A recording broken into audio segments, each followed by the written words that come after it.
भगवान के नाम को किस तरह और कितना जपें जिससे शीघ्र ही स्वरूप बोध हो जाए। प्यास ऐसी हो जैसे कई दिनों से किसी को पानी ना पिलाया जाए और फिर रबड़ी रखी जाए उसके सामने, फिर उसके सामने 56 भोग रखे जाए, वो क्या करेगा? नहीं पिएगा। उसकी चाह होगी कि केवल पानी पिला दो। ऐसी नाम जबकि प्यास हो और व्याकुलता ऐसी हो जैसे तुम्हें यमुना में अभी ले चले और कहीं डुबकी लगाओ और फिर आपको दबा दें और दबाए रखें। जो श्वास लेने की व्याकुलता आपके अंदर हो वैसी व्याकुलता हो तो बिगड़ी जन्म अनेक की अब वहीं सुधरे याद, अभी भगवत साक्षात्कार हो जाए। व्याकुलता हो ऐसी जैसे यमुना में डुबोने पर श्वास लेने की चेष्टा करने पर फिर दबाया जाए, वो एकदम श्वास के लिए व्याकुल हो रहा है, प्राण व्याकुल हो रहे हैं। प्यास ऐसी हो कि जैसे पानी की चाह वाले को रबड़ी रसगुल्ला रखा जाए। ब्रह्मादिक के भूख शब्द विषम लागत ताहि, नारायण ब्रज चंद की लगन लगी है जाए। ऐसी तो चाह हो और ऐसी व्याकुलता हो कि दरस बिन दूखन लागे नैन। जब से तुम बिछुड़े पिए प्यारे कबहू न पायो चैन। अभी हम चैन से सो रहे हैं, चैन से खा रहे हैं और हम भगवत प्राप्ति की बात कर रहे हैं। भगवत प्राप्ति कब? नारायण हरिभजन में ये पांचों न सुहात, विषय भोग निद्रा हंसी जगत प्रीति बहुबात। बस केवल अपने प्रभु का सुमिरन और उनसे मिलन की चाह। बस फिर आपको एक प्रश्न ही नहीं करना पड़ेगा कि कैसे तत्वबोध हो, कैसे प्रेम प्राप्त हो। समझ रहे हो बच्चा?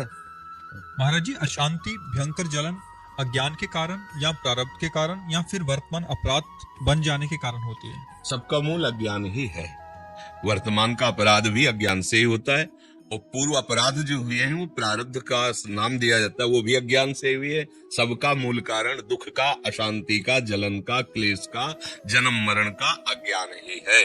भगवान के चरणारविंद का आश्रय लेकर भगवान के प्रेमी जनों के द्वारा उनके श्रीमुख से निकले हुए वचनों को सुनकर उनकी आज्ञा के अनुसार जीवन हम अपना चलाए तो बहुत जल्दी हमें ज्ञान प्राप्त हो जाए, तो यह ज्ञान नष्ट हो जाए। अज्ञान नष्ट होते ही परम शांति की प्राप्ति हो जाती है। श्रद्धावान लभते ज्ञानम तत्परः संयतेन्द्रिया ज्ञानम लब्ध्वा पराम शांति। परम शांति कहाँ मिली? ज्ञानम लब्ध्वा पराम शांति मच्रेणादि गच्छति। भगवत प्रेमी महात्मा और शास्त्र, इनके जो वचन है उनके अनुसार जब हम जीवन यापन करते हैं, उनके अनुसार चलते हैं तो हमारा ज्ञान नष्ट हो जाता है। अज्ञान नष्ट होते ही जैसे अंधेरे में क्या है मुझे पता नहीं चल रहा, पर जब प्रकाश हुआ तो पता चल गया। जब पता चल गया तो ना भय रह गया, ना कोई जलन रह गई, ना कोई अशांति, परम शांति परमानंद की अनुभूति हो गई। किसका प्रश्न था?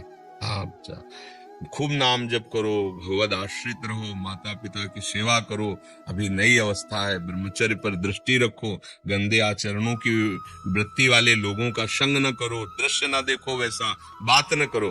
बड़े भाग्य हैं जो आप परमार्थ संबंधी जिज्ञासा रखते हैं, फिर इसकी अनुभूति के लिए जैसा आदेश हो गुरुजनों का, शास्त्रों का, वैसे चलने पर अनुभूति होगी।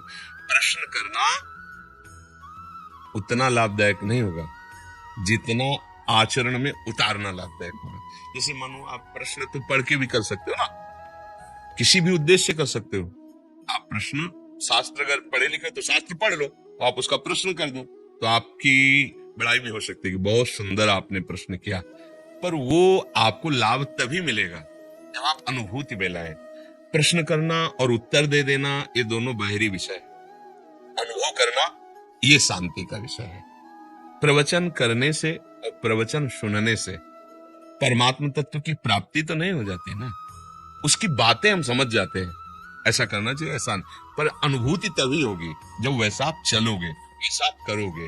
नहीं तो फिर जैसे वेद उपनिषद में लिखा है, नायमात्मा प्रवचनेन न लभ्यः न मेधया न बहुना श्रुतेन। बहुत प्रवचन करने वाले को भी ये नहीं होता जो परमानंद की, बहुत सुनने वाले को भी नहीं होता, बहुत बुद्धिमान को भी नहीं होता। होता किसको है? जिसने वर्ण कर लिया, मन वचन कर्म से मुझे भगवत प्राप्ति करनी है और जैसा भगवत प्राप्त महात्मा कहते हैं मैं अक्षरशः वैसा चलूंगा, चाहे प्राण चले जाए, मैं उनके विरुद्ध आचरण ने। अब बात बन गई, स्वीकृति हो गई, अब आप आगे बढ़ जाओगे।